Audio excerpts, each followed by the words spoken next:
Hello everybody and welcome to Weeaboo Wednesday.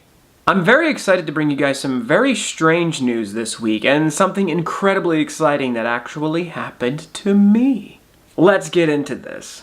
Remember Caravan Stories? I talked about it some time ago on a previous Weeaboo Wednesday. It would seem that we now have a release date. It launches in North America July 23rd. The beta is going to be July 16th. Definitely take a look at it. It looks really cool, very interesting, fantasy-oriented RPG style game, and I definitely want to check it out, so go give it a look on PS4. Have you ever heard of Calafina? It's a group comprised of 3 different women who come together and sing these incredibly over-the-top, beautiful pieces, very orchestral and very almost classical sounding in a way. Their style is unlike any other, and I absolutely love them. Their music first came to me from watching Fate Zero, but they've done music in quite a few other anime, and they're of course just making music on their own as well. Now, if you follow the band, you'll know that Calafina actually broke up some time ago back in March. Evidently, there was a lot of drama, and most of it came from management. Some issues with a certain person who was trying to pull strings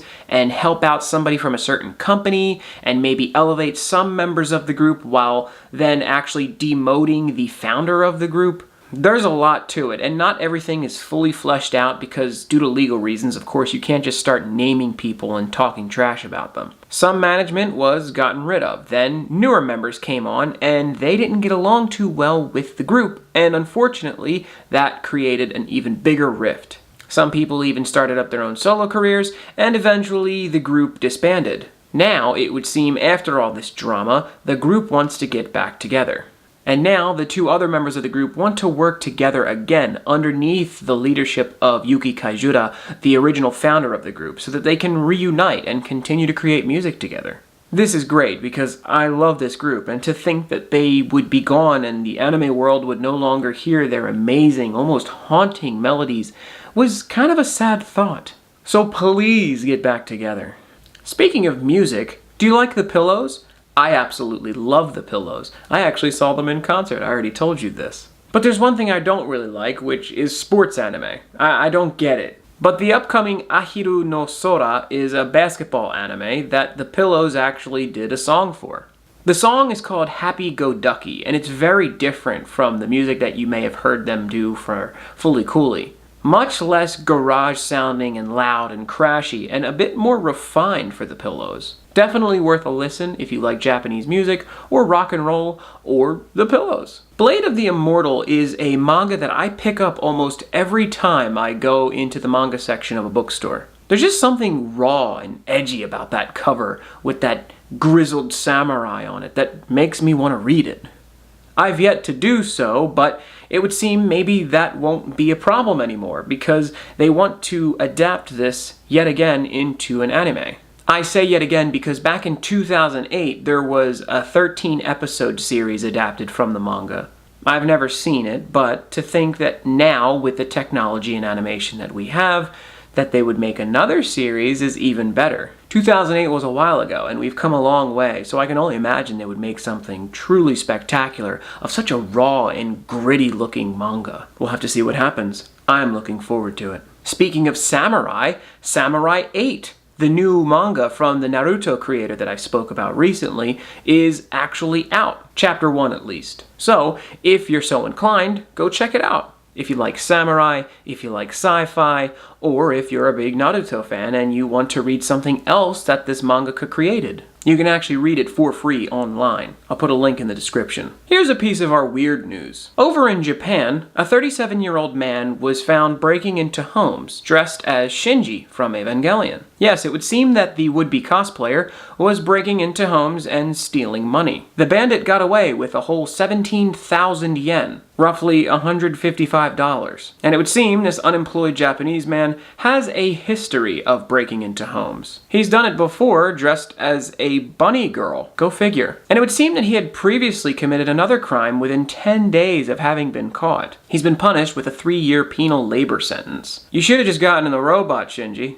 Now you have to clean up all the trash in Shibuya after Halloween. That's another thing. Apparently, there's going to be a huge ban on public drinking in Shibuya. Now this is ramping up to Halloween of 2019. It would seem that every year in Shibuya, there's a lot of issues with litter and even some crime. Some people get a little too drunk, they're a little too rambunctious in public, and then they wind up causing a bit of vandalism. So, in order to work around this, there will be only drinking in permitted places, like restaurants, bars, and inside of homes, of course. If you've ever been to Shibuya, you understand it's very densely populated with a lot of people, especially if you go to the Shibuya crossing. But around Halloween time, take a look at some of the videos out there. There are just seas of people everywhere, and when they're in costumes, it's much harder to identify criminals. So let's hope that these ghouls and goblins don't cause any trouble for the Land of the Rising Sun this year. Godzilla and Evangelion are two series that I am incredibly fond of. And it would seem that Universal of Japan is going to be hosting a 4D attraction. The attraction will involve some Evangelion units combating some angels in Osaka 3 rather than Tokyo 3. Suddenly, Godzilla comes along, and the focus then shifts from the angels to Godzilla. The Evangelion engage with him to fight, and your ship gets caught in the crossfire. There's going to be some special merch released, of course, for this, and there has been some Evangelion Godzilla crossover in the past, so hopefully this yields some cool figures or something. The attraction will last from May 31st to August 25th, and unfortunately, I will not be in Japan to experience it. Maybe the Shinji robber can go there and clean up the park after it's been littered or something like that. Kizuna AI's second birthday party is coming up soon. The event will be called AI Party 2019. The event will be held June 30th, and the tickets were something like 9,000 yen, which is roughly like $80. Despite this high price, the tickets sold out in pre-sale almost immediately after being posted. So, if you're a big fan of Kizuna AI and you wanted to go to her second birthday party, I am so sorry to inform you that you are going to probably have to pay some dumb prices to some crazy scalpers. Do they have scalpers in Japan? Have you ever seen Saint Young Men? It's actually a manga, a slice-of-life comedy, about Jesus and Buddha living together as friends in the modern world. The two go through very everyday life situations, but since they're of course very exalted religious figures, it's all the more funnier. Well, there's been an anime, and there's also been a single season of a live-action show, which is now to be followed up by a second season. The first season aired back in October of 2018. The second season will be releasing in May of 2019 and will be 10 episodes long. In the trailer, we get to see the two go to Akihabara. So, of course, why not make Jesus and Buddha complete nerds? It looks pretty funny. Finally, I have a nice little feel-good story about Pokemon. If you're unfamiliar, Pokemon has done a lot to draw visitors to the Iwate Prefecture. Now, the Iwate Prefecture was of course one of the places most devastated by earthquakes recently.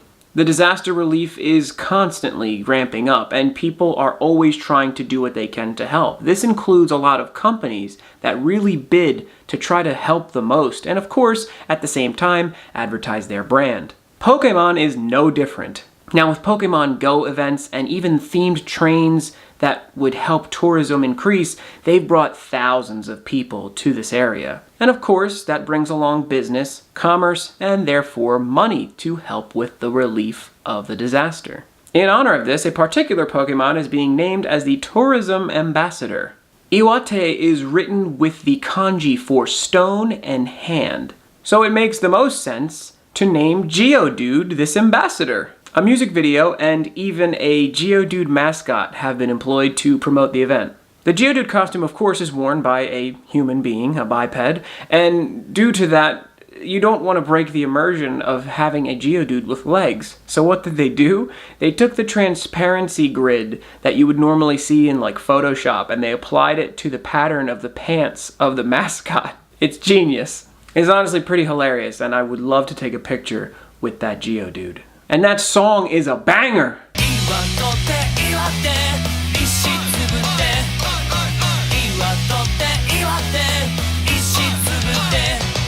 So with all the stories out of the way, I have some incredibly exciting news to bring to you guys. You may not remember because you might not have seen it, but last week on Weeaboo Wednesday, I talked about Wagakki Band and Hyde coming to New York to play a concert. I expressed my excitement for this event, and also expressed my desire to go, but alas, it just didn't seem to be in the cards. Now, after a particularly bad week last week, I entered their contest on Anime News Network to win tickets to see this amazing concert. I pretty much had abandoned all hope of winning, and of course, didn't think I was going to get to see them, but soon enough, Anime News Network, a night before the concert, sends me 2 PDFs of concert tickets and says, "Congratulations, you were one of our winners." Anime News Network does not sponsor me in any way. They probably don't even know I exist. I have to thank Anime News Network so much for actually giving me these tickets. I actually use Anime News Network for a lot of my stories. I get a lot of their stuff there, so if you do want to see written form of anime news, check them out. They're awesome, and they gave me tickets to go see Wagakki Band and Hyde. Now, Wagakki Band was amazing. First, they opened up the show by painting onto a screen, which I thought was going to be like a hologram screen, but it turned out to be a big old piece of paper. And so one of the girls comes out and starts to paint some line work, and then she disappears behind the screen and starts painting more on it. There's a guy playing a flute, and he's a complete badass. And he's playing this flute, and then all of a sudden from behind the screen, you start to see the picture develop even more. And from these little blotches of line work, now we have color being filled in, and wings of a bird, the tail of a bird, the beak colorization. There's an amazing picture painted by the time this is all over.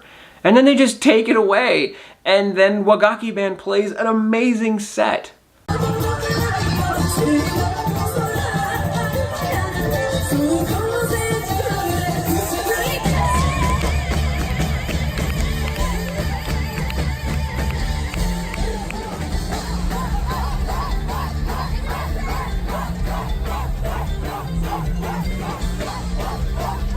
This was truly a once-in-a-lifetime opportunity, and I am so glad to have seen Wagakki Band. They were so good. I actually had to take the trip over to New York, which is not incredibly close. I was driving a few hours with a friend, paying quite a bit in tolls, and we even got a flat on the way home, but we also got White Castle.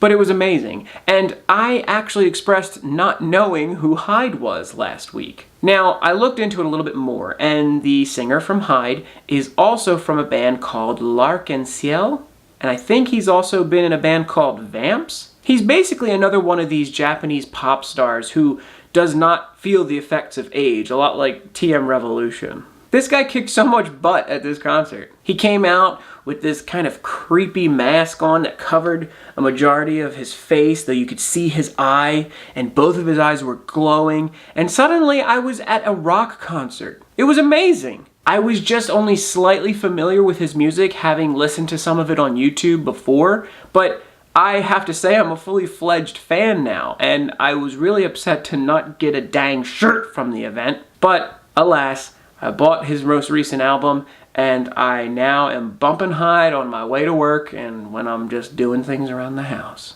Eventually, he even jumped in the crowd during the final song, which was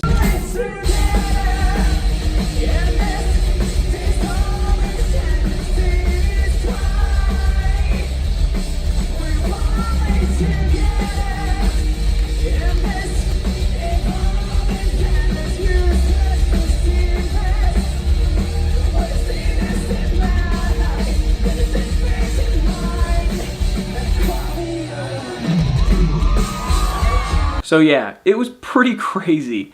What an amazing way to end a terrible week. I saw them on Sunday, and it was rough. I had work the next day, but it was totally worth it. So thank you so much, Anime News Network, and thank you guys so much for watching. That's all we have for this week, and I've got to go edit this now. So please, make sure you leave a like, make sure you comment, make sure you subscribe, tell your friends about the channel, and of course you could always just stick around because we're going to be doing figure reviews on Friday, and next week of course we do another Weeaboo Wednesday every week, and there's Motivational Mondays every Monday. So stick around, spread the love, be weeaboos, and just enjoy what we have here. What was your favorite story? What do you think is going to happen to Shinji if he doesn't pick up the trash? Make sure to let us know in the comments, and I'll see you guys on Friday.